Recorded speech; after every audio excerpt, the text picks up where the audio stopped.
Alors quand on est une petite entreprise, il est essentiel en fait de savoir bien investir son argent. Je dis toujours, il faut être radin, mais non plus pas trop, parce qu'après si vous êtes trop radin, vous risquez en fait soit de passer beaucoup de temps à faire des actions que vaut mieux que d'autres le fassent et que vous vous concentriez sur votre valeur ajoutée, ou alors vous allez tout simplement un petit peu dégoûter vos salariés en étant un petit peu trop radin. Donc il faut investir de manière judicieuse et pour cela en fait rien ne vaut un bon plan marketing. En fait un bon plan marketing vous permettra de programmer des actions de manière régulière tout au long de l'année et surtout de définir un petit peu le budget que vous allez pouvoir utiliser. En effet c'est toujours un petit peu comme un budget personnel. Si on commence à tout dépenser puis après on se retrouve juste ric-rac, c'est compliqué. Par contre si on a dit bon voilà tiens on va commander ça, ça et ça et puis qu'on se retrouve parfois avec des petits bonus parce qu'on a fait plus de chiffre d'affaires ou qu'on a fait des opérations spéciales, ça coûtait moins cher, etc. Là, c'est la bonne surprise. Donc, il est vraiment important de travailler son plan marketing et pour cela, en fait, j'ai écrit quelques articles que vous pouvez consulter, mais vous pouvez aussi profiter en fait de tout ce qui est les actualités des agendas. En fait, c'est-à-dire que vous allez prendre votre calendrier et vous allez soit en fait écrire dessus si vous êtes plutôt quelqu'un qui est manuel ou alors plutôt comme moi, vous allez prendre en fait un fichier Excel ou un fichier PowerPoint et vous allez planifier tout au long de l'année une série d'actions. Alors le but en fait de faire ça, c'est que vous allez pouvoir distinguer les actions sur votre base installée si vous avez déjà des clients et les actions que vous allez faire en new business si vous faites en fait beaucoup de prospection. Et vous pourrez également montrer les éléments incontournables si par exemple vous avez des salons importants dans votre industrie, s'il y a par exemple des temps forts comme Noël, etc. Tout cela en fait permet un petit peu d'avoir un peu plus de visibilité et de mieux anticiper, d'arrêter d'être toujours en réaction parce que c'est ce qui arrive souvent dans des PME, on est un petit peu en réaction, on a une baisse des ventes ou quelque chose comme ça, on réagit un peu vite et on est toujours un petit peu sous pression. Donc le but c'est d'être plutôt proactif et de dire tiens voilà ce qu'on a prévu. Rien n'empêche après de modifier son agenda, mais c'est vraiment essentiel d'avoir ça. Ce qui est également très bien, c'est pouvoir en fait l'afficher.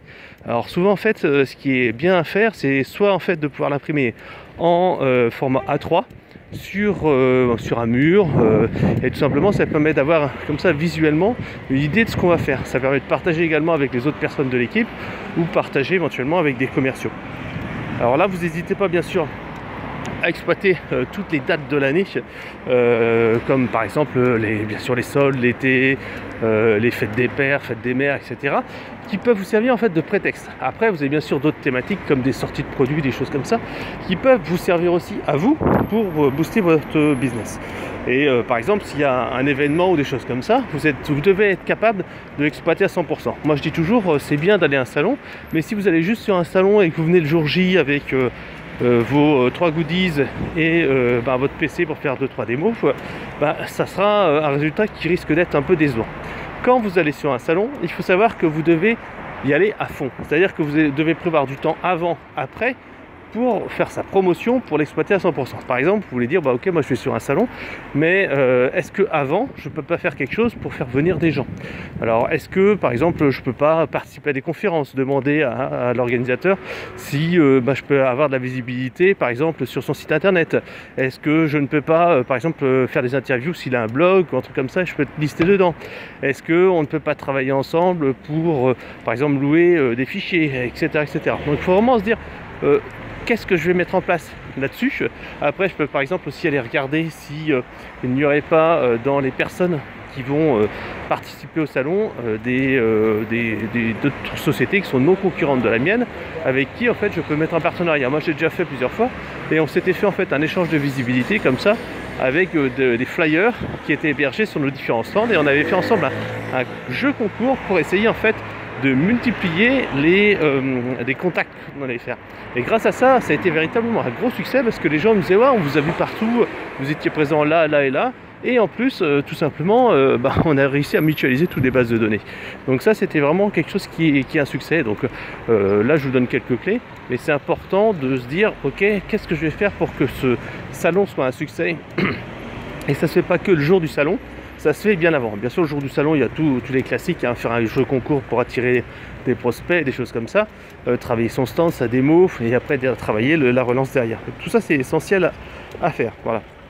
Alors bien entendu, si vous êtes une petite entreprise locale, Ce qui est important également, c'est d'être présent au niveau local, parce que autant en fait sur le web on peut toucher une clientèle nationale, autant en fait quand on est proche de ces gens, proche de chez clients, ça peut être un argument fort, parce que faut dire bah oui, moi je vous accompagne, je suis là pour vous aider, je suis là pour vous accompagner, et donc ça c'est vraiment des choses qui comptent pour beaucoup de personnes.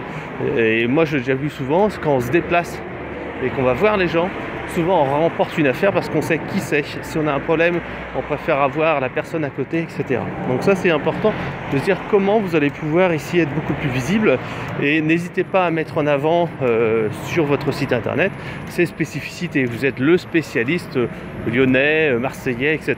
de tel domaine. Et en fait grâce à ça, vous allez pouvoir en fait attirer une certaine clientèle là-dessus. Alors bien sûr, quand on est aussi une petite PME, et encore plus quand on est un freelance, il faut également savoir déléguer. Ça en fait c'est des choses que moi je n'ai pas fait pendant des années. En fait pendant très très longtemps je faisais tout moi-même, et c'est vrai que ça me prenait beaucoup de temps. Et c'est vrai qu'à l'exemple un petit peu de Tim Ferriss qui a écrit le bouquin La semaine de 4 heures, j'ai essayé de déléguer tout ce qui n'était pas mon cœur de business. Par exemple en fait tout ce qui est transcription de vidéos, je ne le fais plus maintenant moi-même. Je le fais en fait tout simplement faire par un assistant virtuel qui est à distance, qui est à Madagascar, et qui, il y a l'une Maurice, il y en a deux d'ailleurs, et qui en fait font cette transcription de vidéos pour moi, cette transcription d'audio, et comme ça après je récupère un texte que je peux après transformer en article de blog. Et tout ça en fait ça me fait gagner vraiment beaucoup de temps, parce qu'après j'ai juste à avoir cette base de contenu. Alors bien sûr je retravaille toujours un peu, il y a de la mise en forme, il y a aussi des éléments que je complète, parce que là on peut le voir, je fais pas mal de de A, etc. Et c'est du parler, c'est pas du véritablement du texte. Donc grâce à ça en fait j'arrive à avoir un contenu qui me permet de régulièrement alimenter mon blog, et grâce à ça j'ai plus le stress de la page blanche, ou le stress de me dire tiens je vais sortir tel temps d'article de blog, etc., etc. Tout ça en fait c'est préprogrammé, tout ça en fait c'est automatique, et tout simplement parce que j'ai su sous-traiter à certaines personnes. Il ne faut pas vouloir faire tout soi-même, parce qu'on n'arrivera jamais à une perfection totale en fait, surtout si on n'a pas les connaissances, parce qu'il faut monter en compétence là-dessus. Parfois aussi il faut accepter d'avoir du conseil. Moi je le dis toujours, on ne peut pas être bon partout, il faut savoir un petit peu s'entourer, et parfois un quart d'heure, une demi-heure, une heure avec un consultant ou un spécialiste dans son domaine, ça permet d'aller beaucoup plus loin. Moi ça m'est déjà arrivé d'être invité à déjeuner, à dîner, et même à discuter avec certaines personnes et leur donner des conseils comme ça, et ça leur permet en fait de prendre tout de suite des bonnes directions, parce que parfois sur internet on a vite fait de se fourvoyer dans des mauvaises stratégies.